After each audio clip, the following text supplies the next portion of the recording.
I'm Hannah, and I work as a custodian, primarily cleaning toilets to make ends meet.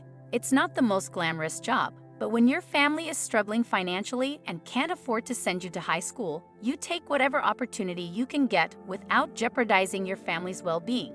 Unfortunately, my once best friend, Kennedy, landed a prestigious job and now acts as if I don't exist. Kennedy and I both came from humble backgrounds, but she's distanced herself from her family, seemingly ashamed of them. The first time she walked into the cafe where I work, I attempted to hide, but she spotted me and flashed the biggest, most condescending smile. I wanted to disappear right then and there. To make matters worse, she became a regular customer, showing up every day around 9:30 a.m. with the 2 kids she cared for, ordering a multitude of items, and pretending in an exaggerated, fake voice, "Oh, you little darlings. Are you excited about going to Paris this weekend? I sure am." Frustrated and hurt, I decided to take matters into my own hands. One day, I discreetly spilled her coffee. Then, I hatched a plan. I began observing Kennedy closely every time she visited. I learned her routine, realizing that after her morning coffee, she always made her way to the bathroom at precisely 10 a.m. Additionally, I remembered that Kennedy had diabetes and required insulin. One morning at 9:50 a.m., right after she ordered her coffee, I hurried into the bathroom and commenced waxing and polishing the floor, ensuring it was incredibly slippery. I then swiftly returned to observe the scene unfold. To my shock and horror, the little boy suddenly stood up, stating he needed to use the bathroom and requesting Kennedy's assistance. This was not part of the plan. As they headed towards the bathroom, I entered full panic mode. Just when things seemed desperate, a glimmer of hope emerged as Kennedy's phone rang, prompting her to rush towards it. In the nick of time, the little boy declared that he could manage the boys' bathroom on his own. Relief washed over me, and I let out an audible sigh. I watched the clock, counting down the minutes to 10 a.m. As if on cue, Kennedy retrieved her insulin from her bag and headed to the bathroom. This was my moment. Suddenly, there was a deafening crash, and I couldn't contain my excitement. Maybe she'd sustained severe injuries and wouldn't be able to work anymore, sparing me from her smug presence in the cafe. However, she hadn't broken her legs, and the situation was far worse. I rushed into the bathroom to find Kennedy sprawled on her back, unconscious. Panic and guilt consumed me. Had I inadvertently caused her harm or worse? The kids were in a frenzy, screaming and begging me to call their mom. The boy handed me his phone, a stark reminder of how tech-savvy even the kids were nowadays. I dialed their mother's number and urgently requested her presence, all while summoning an ambulance. With nobody else in the cafe, not even my absent manager, I seized the moment. Hurriedly, I sneaked into Kennedy's bag and discreetly added something to it. When the mother eventually arrived, I was taken aback by her striking appearance, resembling a supermodel. She expressed gratitude for my call and inquired if she could contact Kennedy's mom to inform her of the incident. Before I could respond, she began rifling through Kennedy's bag, and that's when she made a startling discovery: a bag of peanuts. To my advantage, I had placed them there as part of my plan. The mother was horrified, realizing the severity of her children's peanut allergies. I asked what was wrong, feigning innocence, and insinuated that Kennedy habitually carried peanuts and even used almond milk in her daily cappuccinos. The mother's reaction was immediate. She gasped and embraced her children.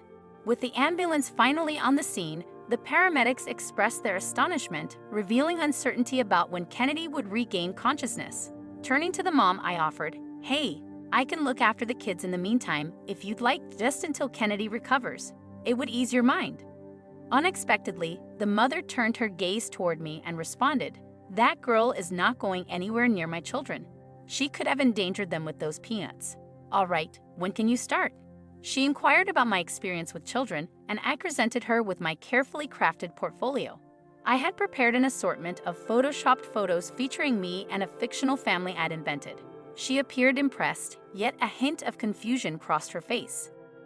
"Why are you working at this cafe if you have all this experience?" she questioned. I explained that my family owned the cafe, which seemed to put her at ease. Thankfully, she extended the job offer, as my manager had fired me upon his return, citing potential legal issues due to my actions. I retorted, "Good riddance," as I walked away, ready to embark on a new chapter in my life. I began the very next day, and as I approached their residence, it felt like a dream. Their house was immense. To my surprise, the children appeared genuinely excited to see me, and the first day went smoothly. I had to fake it until I made it, but it seemed to work. We spent the day at their pool, and I even imparted some basic swimming skills, which greatly impressed their mother. Then, one day, she asked if I could accompany them on a weekend trip to Paris. Luckily, I had applied for my passport when I started working for them, as I had been eagerly anticipating this magical moment. Determined to document my adventure, I decided to create a fake social media account. It was imperative to capture this moment. I was heading to Paris after all. To further my ruse, I began wearing an abundance of perfume. By the end of the trip, I had amassed approximately 1,000 followers on social media. I meticulously filtered out any posts related to the kids, as I couldn't risk the family discovering my true identity as an imposter. Then, it felt as if I had won the lottery. Upon returning from our trip, the mother approached me and inquired if I would consider moving in with them. I nearly hugged her in delight. To ensure everything went smoothly, I asked if her husband would be comfortable with my presence, to which she casually replied, "Oh, he's always working, so he won't even notice." I found it amusing since I had yet to meet him. Upon my move-in, I strategically brought 3 suitcases with me. 2 of them were filled with old newspapers and items I'd gathered from the street, making it seem as though I owned more possessions than I actually did. My room was magnificent, offering a panoramic view of the entire city, complete with its own balcony. That first night, I lay in bed, pinching myself in disbelief. How could all of this be real? The following day, I noticed my number of followers had nearly tripled. I received a message from a guy inquiring about my relationship status. My heart raced, and impulsively, I claimed to be hosting a house party that night. I invited him to bring some friends along. The mother and kids were planning to visit their grandmother, leaving me with babysitting duties, so I agreed. As soon as they departed, I sent invitations to everyone I knew, including my growing number of followers, urging them to join my party. While the house was empty, I seized the opportunity to snoop around the father's study and stumbled upon evidence of his involvement in some form of illegal business. It piqued my curiosity, leading me to think, interesting. The party turned out to be a monumental event, attracting at least 100 attendees. I even adorned myself in some of my mother's clothes to exude an air of sophistication. The guy who inquired about my relationship status showed up, and he was incredibly attractive. Around midnight, I decided to ask everyone to leave, just in case the police were to arrive. Surprisingly, everyone complied with my request, something I had never experienced before. It made me feel like the true queen. I invited the guy to stay, and we began making out on the sofa, basking in the moment. However, our passionate encounter was soon interrupted by voices. Initially, I thought someone might have forgotten something and returned, but as I listened more closely, I recognized a familiar voice. It was Kennedy. What on earth was she doing here? In a rush, I quickly put my clothes back on, and the guy and I discreetly hid behind the sofa. But Kennedy wasn't alone. She had brought a man with her, confirming my suspicion that something fishy was going on. She began speaking, revealing her knowledge about my deceit. "That girl your wife hired is a con artist, and look what she's done to your house. You better call the police." To my shock, it turned out she was with the father. The question of why they were together lingered in my mind. As I hid behind the sofa, I overheard something quite distasteful kissing. However, it wasn't surprising to me, as I had witnessed them engage in even more inappropriate behavior before. In fact, I had recorded their actions on video, although I had never shown it to anyone. Their amorous exchange continued until the father voiced his concerns. "Stop it. We can't do this anymore. What if my wife finds out?" Then, to my utter disbelief, the mother and children arrived home, officially sealing my fate. I was positioned right by the door, and the children spotted me immediately. Chaos ensued as the mother screamed at her husband and Kennedy for their indiscretions. However, they also discovered me and began reprimanding me. The little boy chimed in, mentioning that he had witnessed his father and Kennedy's previous romantic encounters. In that moment, I feared that I would be held accountable for the party and that the police would be called. Kennedy unleashed a torrent of accusations, labeling me a cheater, and even presented a video she had obtained from the coffee shop. In the video, it was clear that I had deliberately placed peanuts to cause her accident. However, the mother's concern shifted to something even more shocking: her child's revelation. Initially, the husband attempted to convince his wife that there was nothing untoward happening between him and Kennedy, choosing instead to pin the blame on me for the entire mess.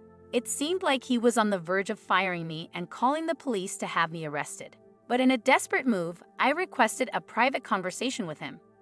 As we entered a separate room, I made an attempt to seduce him, but he vehemently rejected my advances and began shouting. That's when I revealed my leverage: a video I possess of him with Kennedy. The sweat started to bead on his forehead as he watched the damning footage. He inquired how I had obtained the video. I seized control of the situation and informed him that if he took any further actions against me, such as involving the police, I would ensure his wife became unequivocally convinced of his affair with Kennedy. He began to plead with me not to expose the video, but I decided to raise the stakes. I proposed a $10 million settlement in exchange for my silence. Initially, he dismissed the idea as absurd, questioning my sanity. To further intimidate him, I pretended to initiate the transfer. Realizing the dire situation he was in, he reluctantly agreed, as he couldn't afford to decline my offer. I departed from their house without facing any repercussions for my actions, knowing that a substantial sum of money would soon be deposited into my bank account. This story serves as a cautionary tale, highlighting the importance of not placing blind trust in anyone. Superficial appearances can often conceal a darker side, and it's crucial to remain vigilant and cautious in our interactions with others.